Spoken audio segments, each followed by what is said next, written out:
안녕하세요. 사연 읽어주는 남예입니다. 오늘도 와주셔서 감사드리며 오늘의 사연 시작하겠습니다.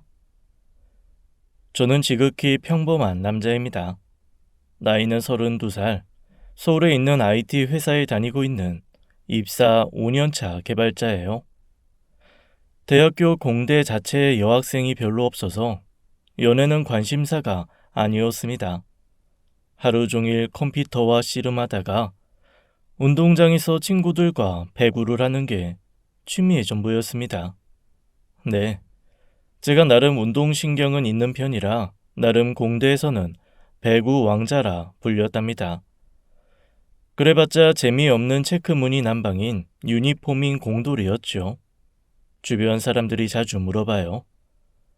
아니 박선임은 어떻게 의사 와이프를 얻었어? 왜요? 제가 너무 평범해서요? 제 넓은 등짝 보이시죠? 학교 다닐 때 우리 와이프가 이 등에 반했다는 거 아닙니까? 제가 식빵 언니 김연경 팬이에요.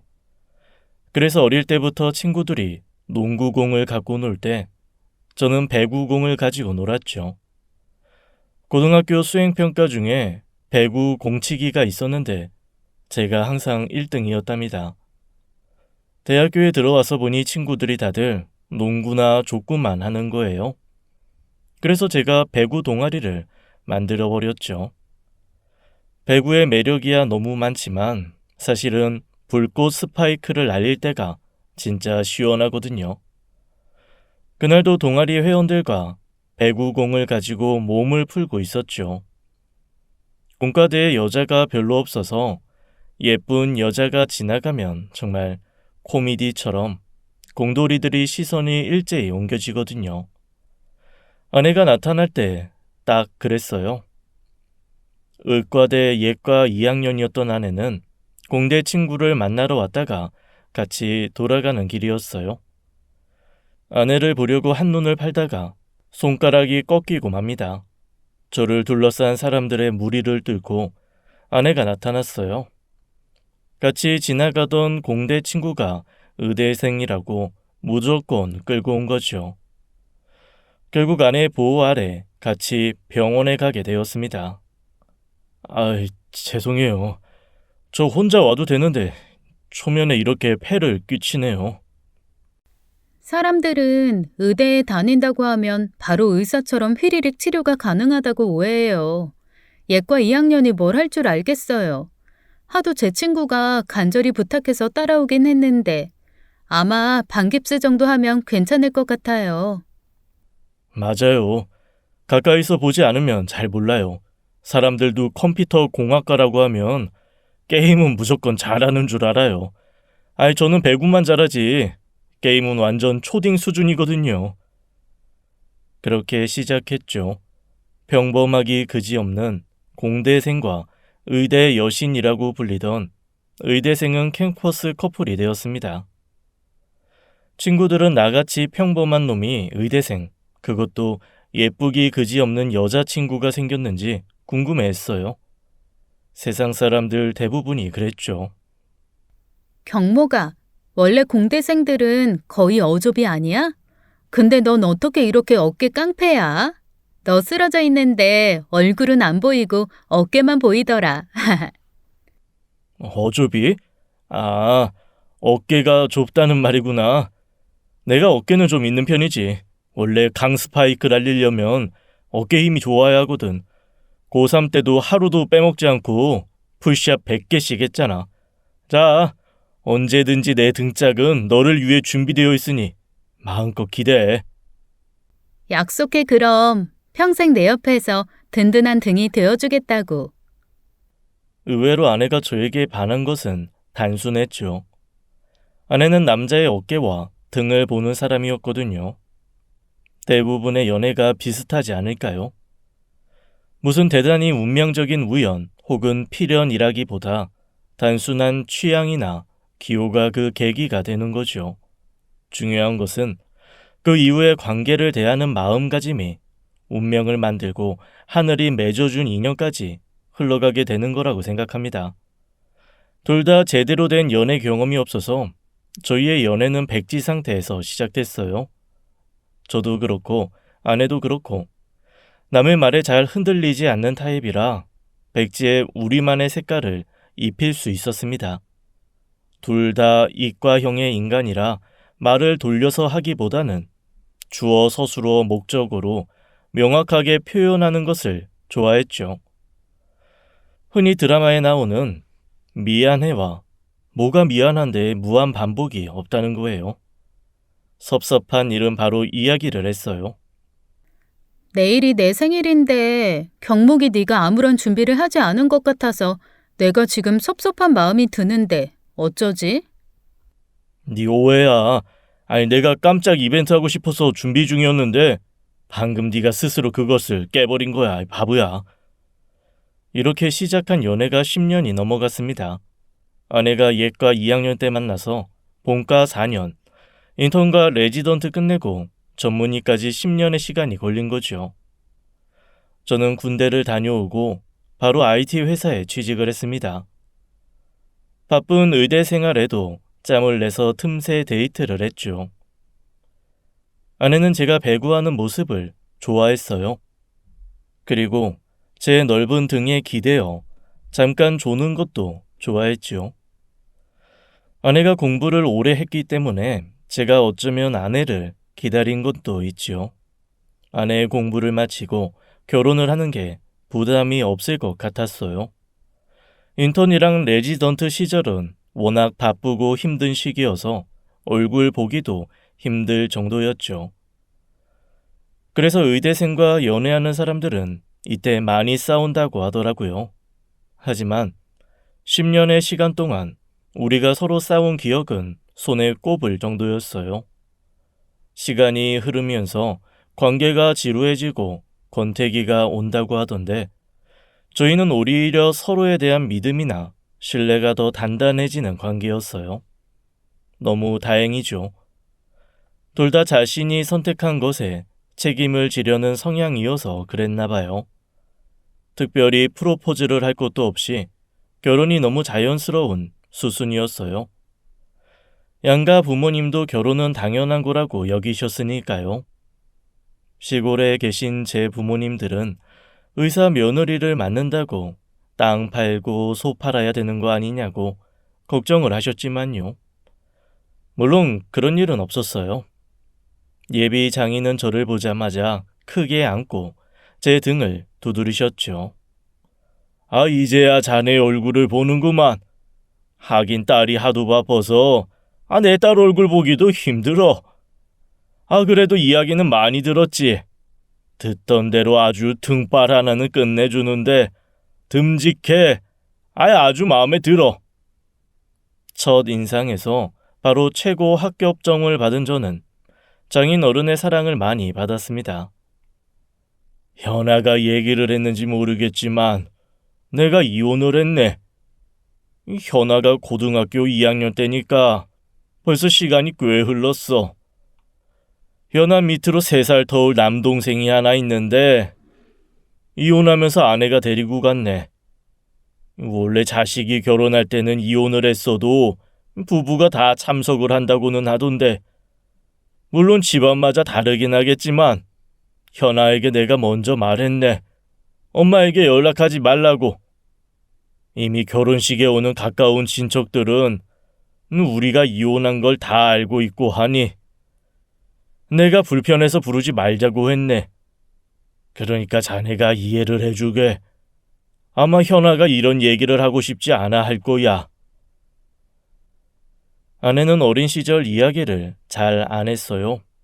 아내의 부모님이 고등학교 때 이혼을 하셨다는 정도만 알고 있었죠.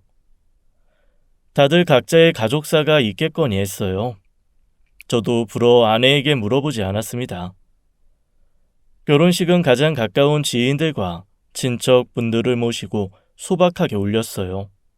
아내가 원하기도 했고 저 또한 화려하고 거창한 결혼식에 관심이 없었죠.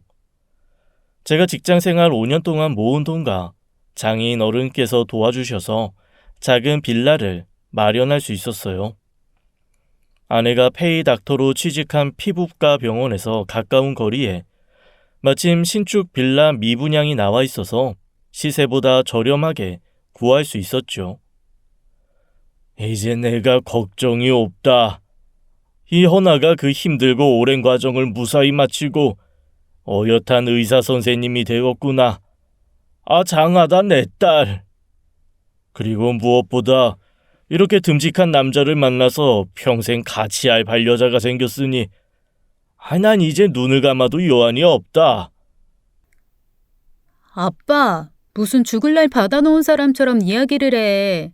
이제부터 더 좋은 날들이 있을 텐데 눈을 감긴 왜 감아? 내가 병원 개업하는 것도 봐야 하고 나랑 박서방 닮은 손주도 봐야 하잖아. 그러니까 이상한 소리 하지 마시고요. 건강이나 잘 챙기세요. 그럼요, 장인어른. 이제 일은 아니십니까? 요즘엔 인생 60부터가 아니라 인생은 70부터가 트렌드예요. 하지만 어르신들이 하시는 말씀은 다 이유가 있으셨죠. 장인어른은 결혼식 이후에 이미 췌장암 말기 진단을 받으셨던 거예요. 호스피스 병동에 입원하신 장인어른이 저만 따로 부르셨습니다. 현아는 잘 지내고 있지? 베이닥터가 생각보다 힘든 모양이더라고요. 3, 4년 더 고생하고 병원 개업 알아본다고 하네요. 아버님 걱정 많이 하고 있어요. 딸이 의사인데 아빠가 암인 것도 몰랐다면서 많이 울었어요. 박서방, 인간이 절대 제어할 수 없는 게 바로 죽음일세. 언제 어떻게 죽을지 아무도 모르지 않나. 그래도 말기암은 내가 언제 이 세상을 떠날지 예측이 가능하잖나. 적어도 지금까지 살아온 인생을 정리할 시간이 주어진다는 거지. 나는 이게 얼마나 고마운지 모른다네. 그래도 현아는 장인어른 치료 중단하고 바로 호스피스 병동으로 들어가셔서 너무 속상하고 가슴 아파해요. 장인어른 의견을 존중하긴 하지만 자식 입장에서 부모님이 마지막 인생을 스스로 정리하시는 걸 보는 게 쉽지 않아요. 그래. 그 맘도 내가 다 알지. 하지만 우리가 죽음을 이길 순 없다. 이 나이가 되면 사실 언제 죽어도 놀라운 일은 아니야. 그러니까 내가 죽으면 박서방이 지금처럼만 든든하게 우리 현아 곁에서 있어주게. 크게 애쓸 필요도 없어. 딱 지금처럼 든든한 나무처럼. 사람이 인생에서 자신을 믿어주는 사람 한 명만 있으면 그 어떤 일이 닥쳐도 살 수 있다네. 그 한 사람이 자네라고 생각을 해. 장인어른, 제가 그 약속은 지킬 수 있습니다. 제 능력으로 병원을 차려주거나 강남에 아파트를 살 수는 없어도 평생 현아 옆에서 무슨 일이 있어도 믿고 함께하겠습니다. 박서방, 내가 예전에 잠깐 현아 엄마 이야기를 한 적이 있지. 아마 내가 죽으면 현아 엄마가 나타날 거야. 지금까지는 내가 현아 옆에 있으니까 조용히 있는 거겠지만 분명 내가 떠나자마자 나타날 것세. 현아가 원체 똑똑하고 사리 분별이 정확하지만 사람마다 다 하나씩 약한 부분이 있자는가. 현아 엄마라는 사람이 현아 인생에 절대 도움이 되는 인간이 아니라는 것만 명심하게. 현아 엄마가 무슨 말을 하건 무슨 일을 벌이던 박서방은 현아를 믿고 현아 옆에서 단단하게 지켜줘야 하네. 이게 내 유언이라고 생각해 주게나. 그리고 일주일 후 장인어른은 소천하셨습니다. 현아는 많이 슬퍼했지만 장인어른 말씀대로 갑작스러운 죽음보다는 빨리 마음을 추스를 수 있었어요. 장인어른이 살던 집과 재산을 모두 현아와 저에게 상속하시고 가셨습니다. 현아가 나중에 자신의 병원을 개업하게 될 때 기나게 썼으면 좋겠다는 말씀과 함께요. 현아와 저는 다시 각자 바쁜 일상으로 복귀를 했죠. IT 회사 개발자는 원래 정해진 퇴근 시간이 없어요. 그래서 야근 수당이라는 개념 자체가 없는 직종이죠. 물론 그만큼 연봉이 높기도 하지요. 저는 마침 신규 프로젝트를 맡아서 주말에만 겨우 아내의 얼굴을 볼 수 있었어요. 그렇게 일주일 만에 일요일 아침에 마주한 아내의 얼굴이 안 좋더군요. 아니, 당신 얼굴이 왜 이래? 잠 못 자서 그런가? 어젯밤에 보니까 과이 눌리는 것 같아서 내가 막 깨웠는데 기억나? 병원 일 힘들구나. 지난번에 진상 환자 있다더니 그 환자가 또 와서 난리라도 쳤어? 그 정도로 안 좋아? 원래 예전에 악몽을 좀 자주 꿨었어. 그런데 당신이랑 연애하면서 신기하게 줄어들더라. 그러더니 언젠가부터 꿈 자체를 잘 안 꾸게 되더라고. 결혼하고 나서는 완전 꿀숙면이었는데 요즘 들어 좀 힘드네. 내가 매일 야근이라 내 얼굴을 못 봐서 그런가? 아, 이거 괜히 너무 미안하네. 오늘은 맛있는 거 먹고 푹 쉬자. 아, 미안. 오늘은 만날 사람이 좀 있어. 일요일 주말에? 누구 만나는데? 내가 당신 주변 사람 모르는 사람 없잖아. 아내는 말없이 저를 쳐다보더군요. 10년을 넘게 만나니 눈빛만 봐도 알 수 있다는 말이 진짜더라고요. 아내의 눈빛은 할 말이 있는데 고민하는 중이었어요. 평소 같으면 아내가 말하고 싶을 때 말하라고 기다려주는 편입니다만 이날은 아니었어요. 아내의 악몽이 마음에 걸리더군요. 원래 말할까 말까 고민할 때는 하지 말자가 우리 타입이긴 하지만 오늘은 말해. 무조건 말해. 아니야. 아직은 아닌 것 같아. 오늘은 내가 누구 만나는지 말 못해서 미안한데 시간을 좀 주라. 아내가 이렇게까지 하는데 계속 캐묻기는 힘들었어요. 아내가 편하게 말하기를 기다렸죠. 그렇게 한 달이 지나갔습니다. 아내는 가위에 눌리는 밤이 많아졌어요. 얼굴은 점점 생기를 잃어갔죠. 그리고 핸드폰으로 저녁에도 밤에도 문자가 계속 오더라고요. 가끔은 방을 나가서 베란다에서 전화를 받고 들어오는 날도 있었죠. 그리고 평일 저녁에도 누구를 만나는지 밝히지 않는 약속들이 계속 생겼어요. 현아야, 만약에 내가 너처럼 갑자기 과위에 눌리고 얼굴살은 빠지고 저녁에 네가 모르는 사람과 약속이 잦아진다면 넌 어떻게 할래? 당신을 앉혀놓고 물어보겠지. 무슨 일 있냐고. 말해달라고 할 거야. 내가 원래 네가 말하기 싫어하는 건 무리해서 물어보지 않는 거 알지? 그런데 이번에는 좀 다른 것 같아. 나는 네가 걱정이 돼. 너에게 무슨 일이 생겼는데 내가 모른다면 도와줄 수가 없잖아. 미안해. 나도 말하고 싶었는데 내가 생각이 정리가 안 돼서 말을 못했어. 사실만 말하자면 엄마가 나타났어. 아내 입에서 엄마라는 단어를 듣자마자 장인어른의 유언이 생각났습니다. 장인어른이 돌아가신 후 반년이 지났거든요. 친엄마가 나타났는데 당신이 왜 이렇게 힘들어? 원래 엄마랑 계속 연락했었어?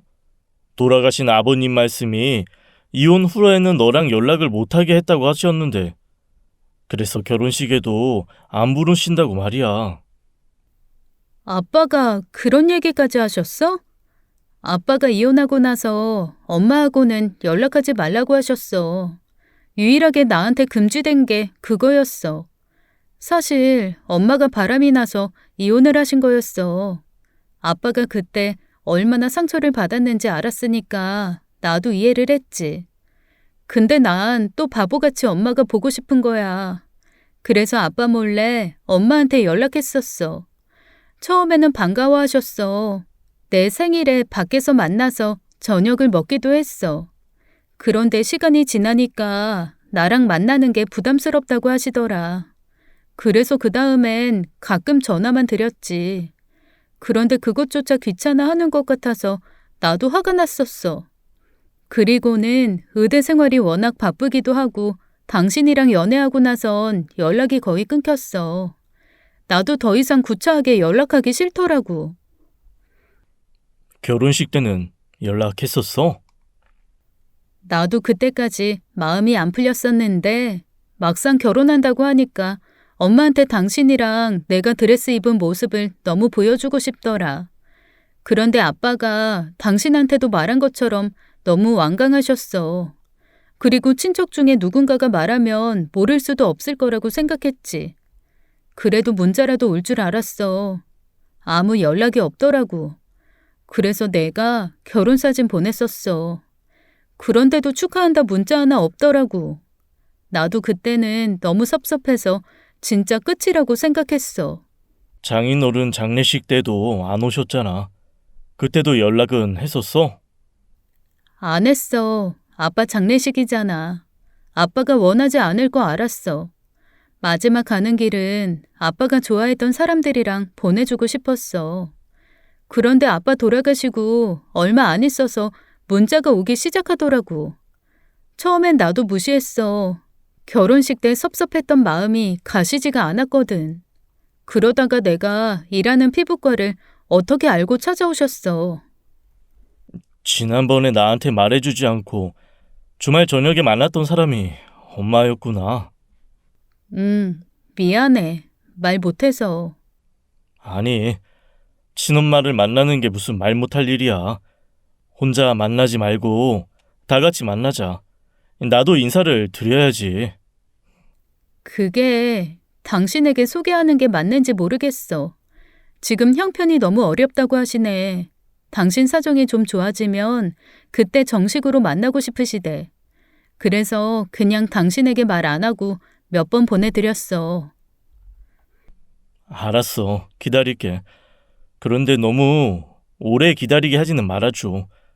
그래서 엄마를 만나니까 좋아?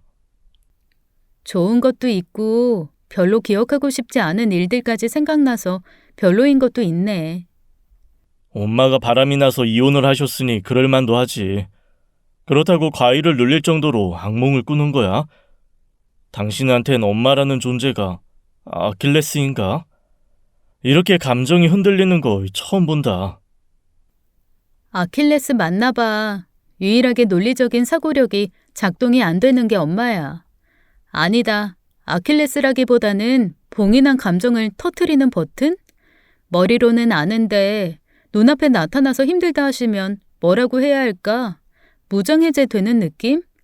몰라. 하여간 말을 하니까 속은 시원하다. 아내는 저에게 말을 한 뒤로는 한결 편안해 보였어요.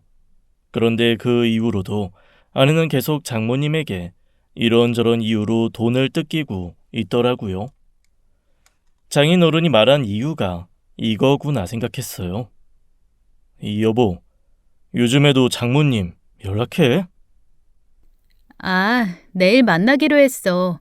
예전에 내가 연락했을 때 밥을 같이 못 먹고 보내서 그게 내내 마음에 걸리셨대. 다른 거 아니고 같이 얼굴 보며 밥이라도 먹고 싶다고 하셔서. 당신도 장모님이랑 밥이 먹고 싶어?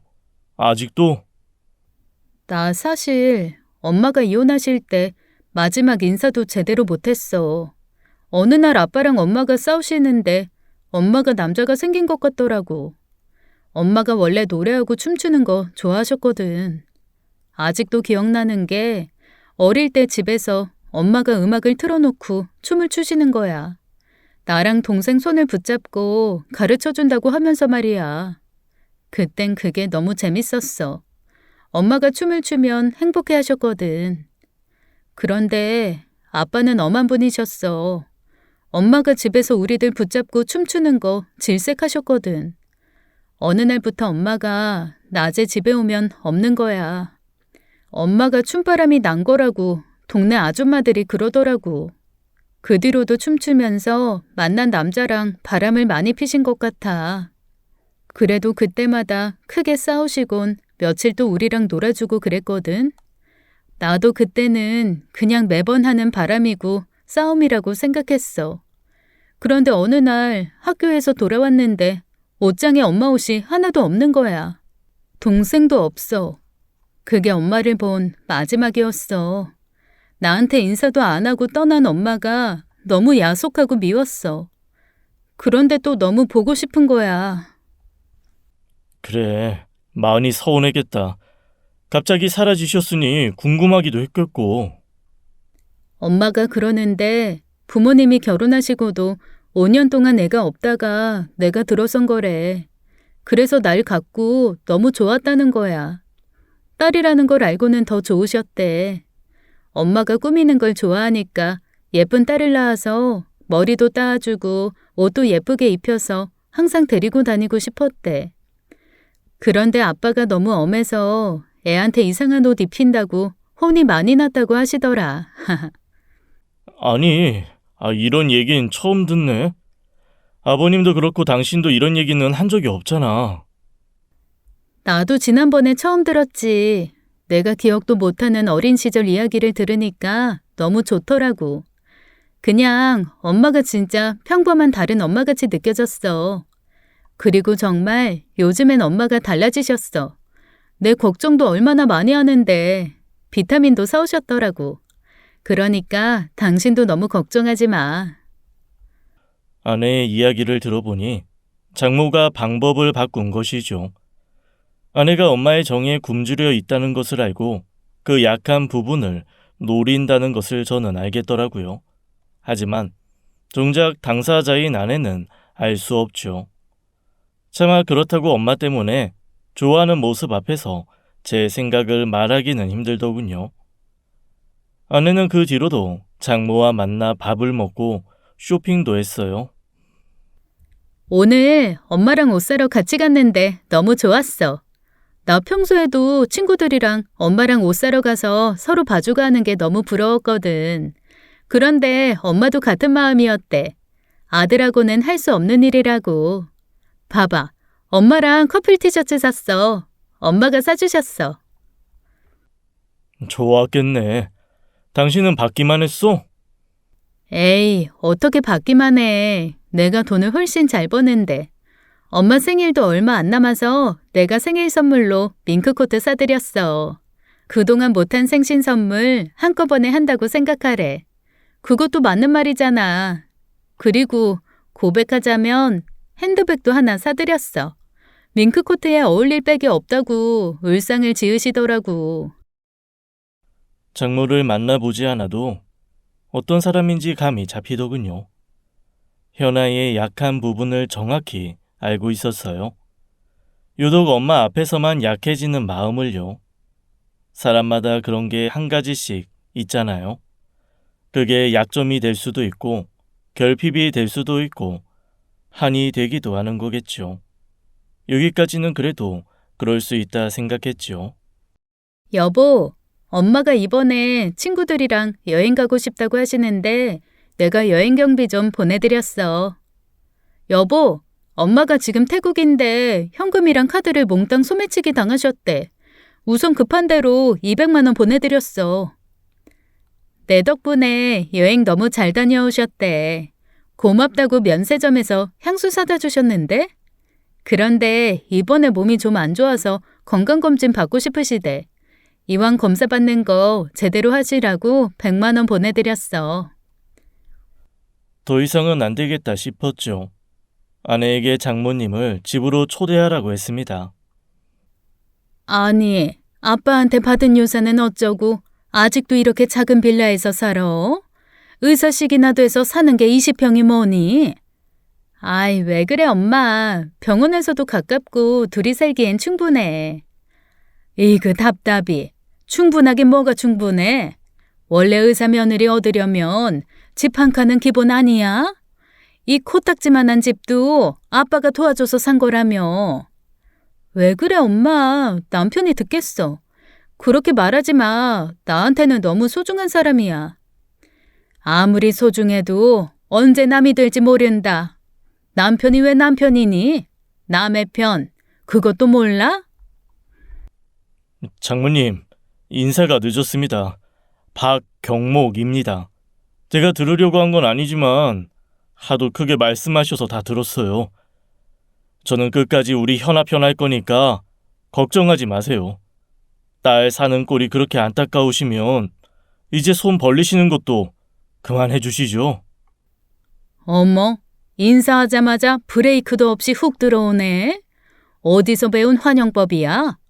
우리 현아가 이래서 자네를 보여주기 싫었나? 현아가 결혼식 때는 장모님께 엄청 제 자랑을 하고 싶었는데 막상 장모님을 만나니까 마음이 변했다면 다 그럴 만한 이유가 있겠죠. 원래 부모가 힘들면 여유 있는 자식이 좀 도와주는 게 도리야. 그리고 내가 무슨 집을 사달래, 건물을 달래? 그냥 소소하게 용돈이나 좀 부탁한 걸 가지고 보자마자 이리 면박을 주나? 아니요. 10년이 넘게 연락이 없는 부모와 자식 사이는 그런 도리가 적용되지 않습니다. 그리고 저희 경제 공동체예요. 어떤 명목으로든 지출되는 건 이제부터 제가 함께 판단하고 결정할 거예요. 근데 명확하지 않은 도움은 드릴 수가 없다는 뜻이고요. 저는 아내에게 약속을 받았습니다. 앞으로 100만 원 이상의 지출은 함께 의논해서 결정하는 것으로요. 그리고 장모님의 무리한 요청이 들어오면 제가 직접 장모에게 연락을 해서 안 된다고 거절을 했습니다. 여보, 이번에는 엄마가 진짜로 병원에 입원하셨대. 돈이 없어서 입원 수속을 못 하시나 봐. 일단 병원비는 보내드려야 하지 않을까? 아니, 돈으로 보내지 말고 병원에 갇힌 문병 가서 우리가 카드로 직접 계산하자. 장모는 참 다양한 핑계로 그 이후에도 손을 벌리더라고요. 물론 말도 안 되는 요구들이라 한 푼의 돌도 드릴 수가 없었죠. 장모는 기어이 집을 찾아와서 난리를 치더군요. 자기 화를 못 이겨 제 멱살까지 잡기 했어요. 아내도 그 모습엔 기겁을 하더라고요. 야, 네가 우리 딸을 무슨 마리오네트 인형인 줄 알아? 네가 뭔데 우리 딸 돈을 이래라 저래라 상관을 하는 거야? 회사원 주제에 벌면 얼마나 번다고 나한테 이러는 거야? 엄마, 이 사람한테 막말하고 함부로 하지 마. 내가 엄마 이상한 거 다 참아도 그것만은 안 돼. 엄마가 정말 어려우면 내가 돕는다고 하잖아. 그런데 계속 거짓말하면 나도 어쩔 수 없어. 그래도 다행인 건 현아가 엄마 때문에 마음이 약해졌어도 저하고의 믿음과 신뢰는 단단히 유지되고 있다는 거였죠. 그런데 아내의 남동생이 나타나자 아내는 극도로 불안해지기 시작했어요. 심지어 저하고 했던 약속을 깨고 몰래 돈을 보내고 있더라고요. 아내는 잠잠했던 악몽을 매일 꾸기 시작했어요. 수면제를 먹어야만 잠이 드는 날들이 많아졌죠. 아내가 저녁을 먹다 말고 처남의 전화를 받고 나가더라고요. 안 되겠다 싶어서 따라 나섰습니다. 집으로 찾아오지 말라고 했잖아. 왜? 뭐 내가 매형 만나서 뭐라고 할까봐? 그게 그렇게 걱정이 되면 1억만 빌려달라고 그냥 달라는 게 아니잖아. 내가 돈 벌어서 갚겠다고. 이게 무슨 소리야? 처남이 왔으면 들어오라고 해야지. 왜 밖에서 이래? 아내는 깜짝 놀라서 서둘러서 처남을 돌려보내더군요. 집에 들어와서 아내는 포기한 듯 저에게 부탁하더라고요. 당신 나 믿지? 이번 한 번만 내 동생 도와주자. 그냥 주는 거 아니고 차용증서 쓰고 나중에 모두 갚는데. 그날 밤 저는 아내가 그렇게 우는 모습을 처음 봤습니다. 처남은 아내를 협박하고 있었어요. 그리고 무엇으로 아내를 그렇게 불안하게 만들고 악몽을 꾸게 만들었는지 들었습니다. 처남은 협박범이야. 그 협박이 어떤 것인지 나에게 얘기한 이상 이제 그건 힘을 잃었어. 지금 돈 보내주면 그건 그 협박을 인정하는 거야. 지면 안 돼. 당신과 내 인생이 그따위 것에 잡아먹히게 두지 말자. 당신은 그것보다 훨씬 큰 사람이야. 아내는 저의 등에 기대어 한참을 더 울고 난 후에 기운을 차렸습니다. 저는 처남에게 연락해서 계속 누나에게 돈을 요구하면 공갈 협박죄로 고소를 한다고 경고했죠. 처남의 전화를 차단시키고 제가 아내의 출퇴근을 같이 했습니다. 아내의 병원에도 알려서 장모와 처남이 찾아오면 경찰에 신고해 달라고 했습니다. 아내 주변에 결계를 치듯 장모와 처남의 접근을 원천 봉쇄시켰죠. 그러자 장모와 처남은 제 회사로 찾아와서 난리를 치더군요. 네가 무슨 권리로 내 딸을 못 만나게 해? 현아, 내 친딸이야. 십몇 년 만에 만난 딸과 인연을 왜 네가 함부로 끊으려고 지랄이야? 이 자식이 아주 누나 재산 혼자 먹어치우려고 수작을 부리는 거지. 그거 다 우리 아빠 재산이야. 권리는 네가 아니고 나한테 있다고. 왜? 기물이라도 하나 부수세요. 그래야 제가 업무방해죄로 신고하죠. 아마 너도 우리 누나 비밀 알면 재산이고 뭐고 다 버리고 헤어지고 싶을걸? 누나가 왜 악몽을 계속 꾸는데 지금 네가 이긴 것 같지? 네가 세상에서 제일 똑똑한 것 같지? 말 한마디면 그냥 나가 떨어질 주제에 잘난 척은. 하루가 멀다 하고 회사로 찾아와서 난리를 펴도 제가 미동이 없자 며칠 잠잠하더군요. 며칠 후 장모한테 조용히 만나자고 연락이 왔어요. 박서방, 우리라고 잘 살고 있는 딸이랑 사위한테 이렇게 막 나가고 싶겠어? 우리가 살고 있는 집이 이번에 경매에 넘어갔어. 오갈 데가 없어졌다고. 이번 한 번만 살려주면 정말 다시는 찾아오지 않겠네. 나도 면목이라는 게 있는 어미라고. 딱 2억만 주면 앞으로 현아랑 박서방 인생에서 사라져 주겠네. 정말 내가 100번을 양보해서 하는 마지막 제안일세. 이미 집이 경매에 넘어가서 월세 사는 거 다 알아요. 길거리에 나앉지 않았다는 것도요. 식당에 나가서 일이라도 하십시오. 그리고 처남이 게임 도박하는 거 모르세요? 돈이 자식을 돕는 게 아니라 망치게 하는 거라고요. 2억은커녕 단돈 10만 원도 드릴 수 없습니다. 여기 차값 제가 계산해 드리죠. 이것도 마지막이에요. 하지만 장모는 정말 포기를 모르는 사람이더군요. 그 이후에도 전화와 문자가 끊이지 않더라고요. 저는 일체 어떤 반응도 보이지 않았습니다. 일주일이 지났을까요? 퇴근길에 어떤 학생이 저에게 쪽지를 건네더군요. 장모가 여학생에게 시켜서 보낸 쪽지였어요. 이번에도 내 말 안 믿으면 정말 큰 후회를 하게 될 거야. 현아가 가진 엄청난 비밀을 말해주겠네. 2억짜리 비밀이라고 치세. 그냥 우리가 떠나기 전에 자네에게 주는 선물이라고 생각하게. 이제 포기하고 떠나간다고 하니 마지막으로 얼굴을 보고 마무리를 해야겠다 싶더군요. 제가 먼저 약속 장소인 커피숍 주차장에 도착을 했어요. 장모와 처남은 담배를 피며 얘기를 하고 있었어요. 도대체 어떤 작당 모의를 하고 있나 싶어서 창문을 내리고 몸을 숙였죠.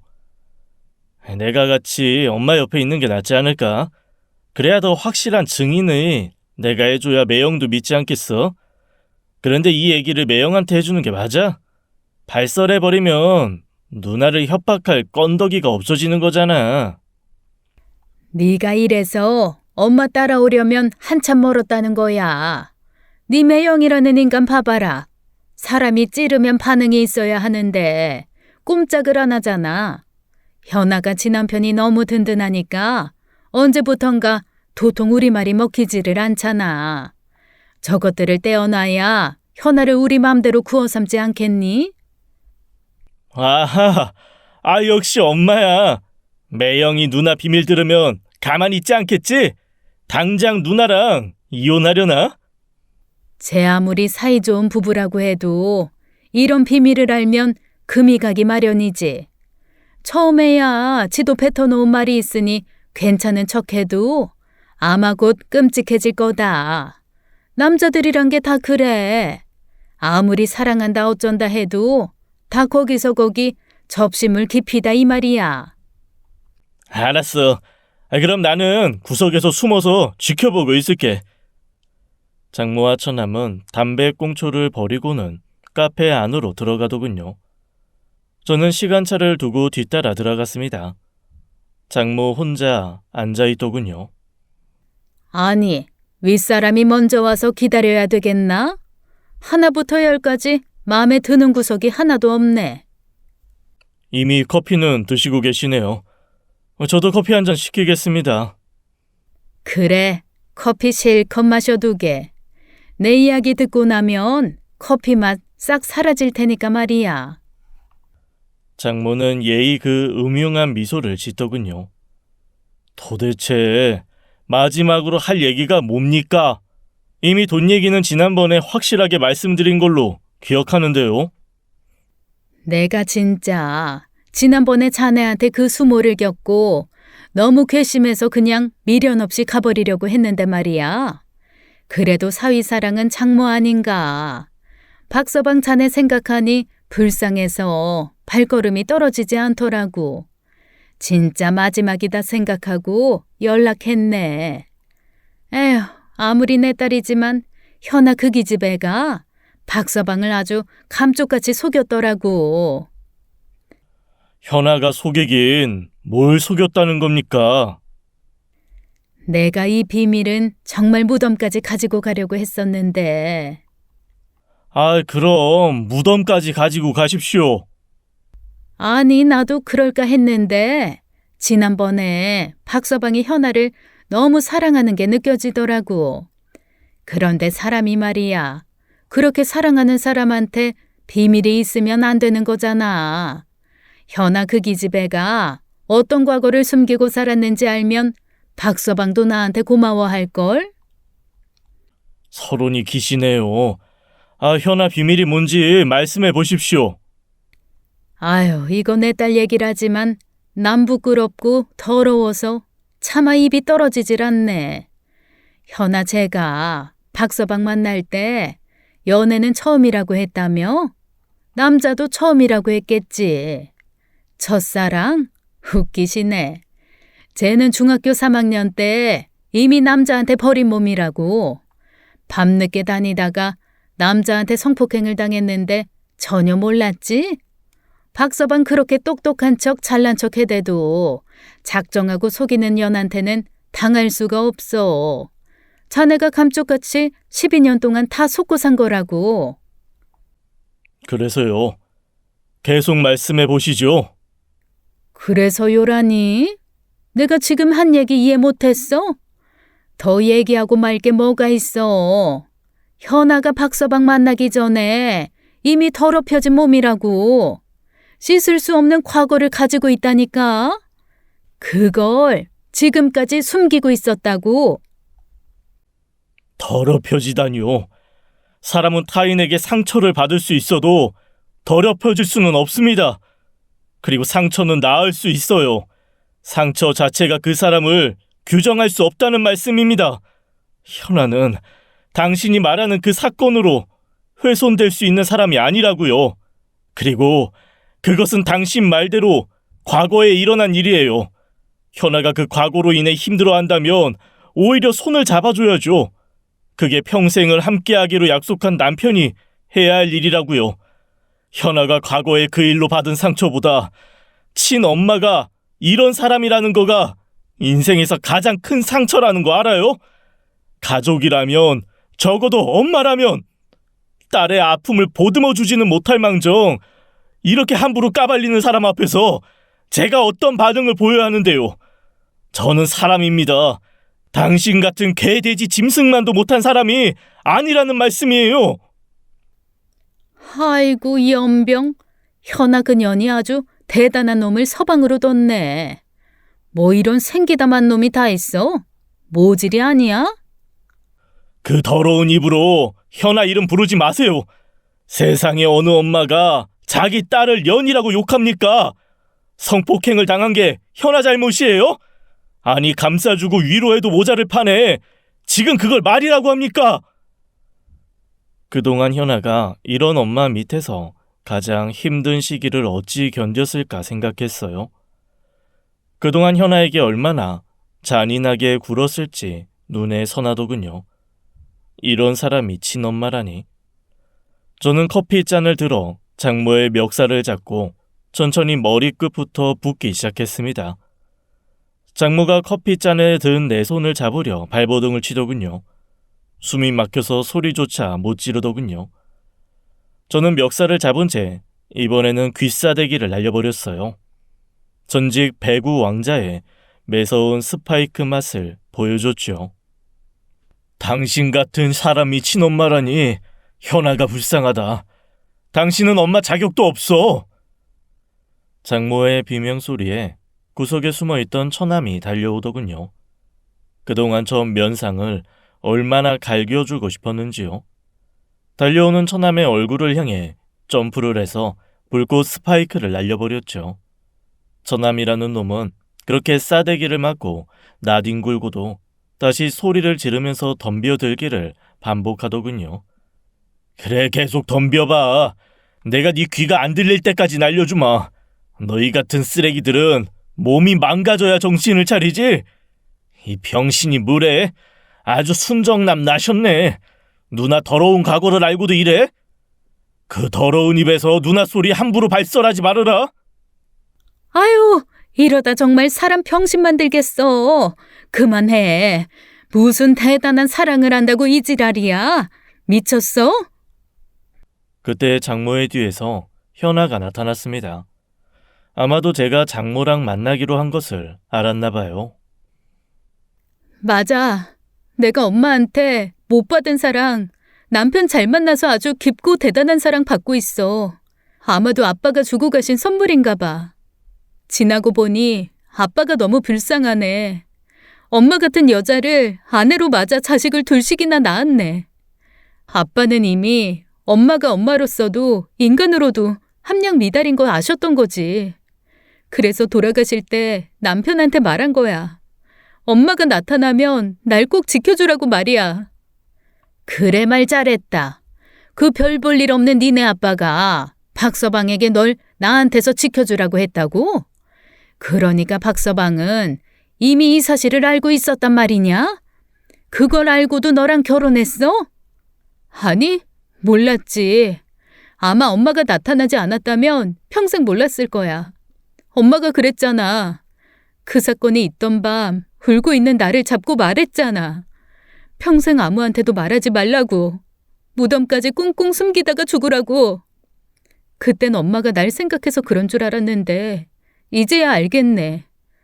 알긴 뭘 알아? 엄마는 그 일이 내 탓이라고 생각했던 거야. 그래서 내가 마치 범죄자처럼 그 일을 숨겨야 된다고 말했던 거라고. 그럼 그 일이 동네방네 자랑이라도 내고 다닐 일이니? 나이가 30이 넘어서도 아직도 정신을 못 차려? 아니, 그 일은 내 잘못 아니야. 그 일을 저지른 놈이 범죄자고 그 새끼가 벌받아야 하는 거라고. 누가 그 새끼가 잘했대? 너도 잘한 게 없으니까 그런 거잖아. 왜 엄마 말을 안 듣고 한밤중에 나돌아다녀서 그 꼴을 당하냐고.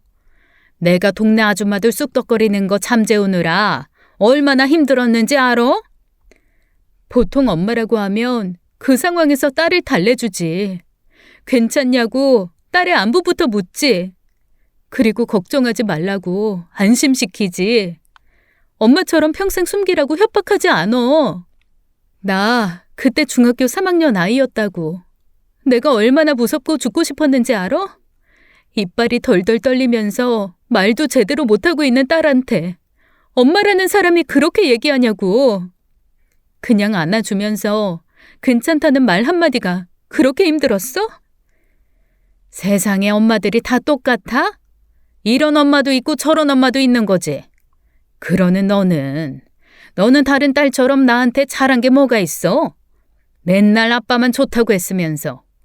이제 와서 감히 엄마 자격을 노네? 그래서 나는 버리고 동생만 데리고 나가버렸어? 미안하다는 말 한마디도 없이? 그리고 내가 의대 합격했다고 찾아갔을 땐 아예 대문에 나와보지도 않았지? 그때 저 새끼가 나와서 뭘 했는지 알아? 우리 가족 지금 연말 파티 중이야. 엄마가 방해하지 말래. 내가 정말 미친년이지. 그래도 좋은 일 생기면 엄마가 생각나더라고. 이 사람이랑 연애할 때도 그리고 결혼할 때도 엄마한테 너무 보여주고 싶었어. 그런데 엄마는 내가 귀찮았지? 너도 자식 낳아봐라. 원래 자식들은 부모 마음 절대 모른다. 그리고 무슨 엄마는 성인군자니? 항상 받아주고 항상 오냐오냐 희생해야 하냐고. 어이가 없어서 웃음이 다 나온다. 나는 내 자식에게 절대 엄마처럼 안 하지. 못하지. 오히려 엄마처럼 하는 게 더 힘들걸? 왜? 엄마 같은 쓰레기 엄마는 이 세상에 없거든. 엄마가 아니라 사기꾼? 아니다. 이제는 원수 같은 사기꾼? 피해자 코스프레 더는 못 들어주겠네. 결국 너 때문에 우리 가족이 모두 이사를 갔잖아. 그때 우리가 얼마나 힘들었는지 알아? 집도 금매로 내놔서 제대로 받지도 못하고 엄마는 하던 장사도 다 접고 널 위해서 이사 간 거야. 그런 건 하나도 기억 안 나지? 맞아. 내가 그때 얼마나 전학 가기 싫었는 줄 알아? 내 친구들 다 여기 있는데 친구 하나 없는 데로 가서 얼마나 힘들었는데. 아내는 들고 있는 핸드백으로 처남의 머리통을 쳤습니다. 아내가 그동안 저에게 배운 스파이크 실력이 많이 늘었네요. 닥쳐 이 새끼야. 더 이상 길게 얘기해봤자 엄마는 절대 인정할 사람이 아니지. 적어도 미안하다 한마디 정도를 기대한 내가 바보다. 마지막까지 엄마에 대한 기대가 너무 컸다. 하지만 오늘 이 시간부로 내 마음에서 영원히 굿바이, 안녕. 여기서 우리 이 세상에서의 연은 끝내기로 하죠. 엄마가 죽어도 절대 나한테 연락하지 말아라. 그리고 저 새끼가 죽어도 나한테 연락하지 말아요. 그냥 둘 다 내 인생에서 꺼져줘요. 부모 자식 인연이 끈차고 하면 가위로 쑥 자르듯이 잘라진다니? 아니, 내가 잘 살고 있을 땐 그렇게 보고 싶다면서 징징대더니 이제 먹고 살만하니까 엄마랑 동생을 내친다 이거냐? 장모는 정말 마지막까지 반성을 모르는 후안무치 그 자체였네요. 하긴 반성할 수 있는 사람이었다면 자신이 낳은 딸의 비밀을 가지고 거래를 하자고 덤비진 않았겠죠. 아내는 오히려 맺힌 감정이 다 해소된 듯 편안한 표정이었어요. 여보, 나 배고프다. 태어나서 이렇게 소리 크게 지른 거 처음인 것 같아. 20년 동안 여기 가슴에 얹혀있던 나쁜 게 다 내려갔나 봐. 맛있는 거 사서 아빠한테 가고 싶어. 아내와 저는 평소 장인 어른이 좋아하셨던 위스키 한 병과 아내가 좋아하는 케이크를 사들고 아버님이 계신 추모의 집으로 갔습니다. 가는 내내 현아는 말이 없더군요. 오늘 너무 힘들었지. 아무리 그렇게 말해도 엄마와 인연을 끊는다고 말하는 게 너도 상처받는 일이잖아. 당신이 있어서 가능했지. 아마 혼자였으면 다시 또 마음 약해지겠지. 그런데 당신이 말했잖아. 상처에, 과거에 잡아먹히지 말라고. 엄마와 동생은 이제 나한테 그 사건과 똑같이 과거일 뿐이야. 사실 아내가 과거 성폭행을 당했다는 사실을 저는 알고 있었죠. 처남이 우리 앞에 나타나고 얼마 후에 아내가 말하더군요. 엄마가 나타난 이후부터 악몽을 꾸기 시작하더니 처남이 등장하면서부터는 거의 매일 가위에 눌려 일어나는 거예요. 이상하다 생각을 했어요. 그렇게 악몽에서 깨어난 새벽에 물을 갖다 주는 저에게 말하더군요. 그제서야 아내의 이해 못할 행동들이 모두 이해가 갔죠. 장모가 말하는 그 대단한 비밀이 저에게는 아내가 지나온 아픈 상처일 뿐이었죠. 완벽하게 회복되지 않은 상처도 물론 있죠. 하지만 저는 아내 옆에서 새살이 돋고 그 살이 굳은 살이 될 때까지 조용히 든든한 등짝이 되어야겠다고 결심했습니다. 아빠, 저 왔어요. 이번엔 너무 오래간만에 왔죠? 하늘나라에서 보고 계셨겠지만 엄마랑 동생이 갑자기 제 인생에 등장해서 일이 좀 많았네요. 하지만 이번 기회에 아주 깨끗하게 정리했어요. 아빠 사위 없었으면 절대 못했을 거예요. 아빠의 성견지명이 한몫했어요. 이제 아빠는 제 걱정하지 말고 하늘나라 거기서 재밌게 놀고 계세요. 저도 여기서 남편이랑 평안하게 살게요. 아내는 그날 이후 가위에 눌리지도 악몽도 꾸지 않고 잘 자고 잘 먹고 잘 웃으면서 살고 있어요. 여전히 배구공 손목치기 개수는 저에겐 어림도 없지만 스파이크 실력은 날이 갈수록 일치월장하고 있지요. 장모와 처남은 그날 이후 아직까지 연락이 없습니다. 아내는 겉으론 괜찮다 하지만 사람의 상처받은 마음이 그렇게 쉽게 아물지 않잖아요. 하지만 저도 짐진 모르는 척 일상의 자잘한 즐거움을 나누고 있어요. 그렇게 아내 옆에서 든든한 등짝이 되어주려고 합니다. 여러분 곁에도 언제나 기댈 수 있는 넓은 등이 있었으면 좋겠네요. 지금까지 사연 읽어주는 남녀였습니다. 끝까지 함께 해주신 여러분 감사드리며 저희는 다음 사연으로 돌아올게요. 감사합니다.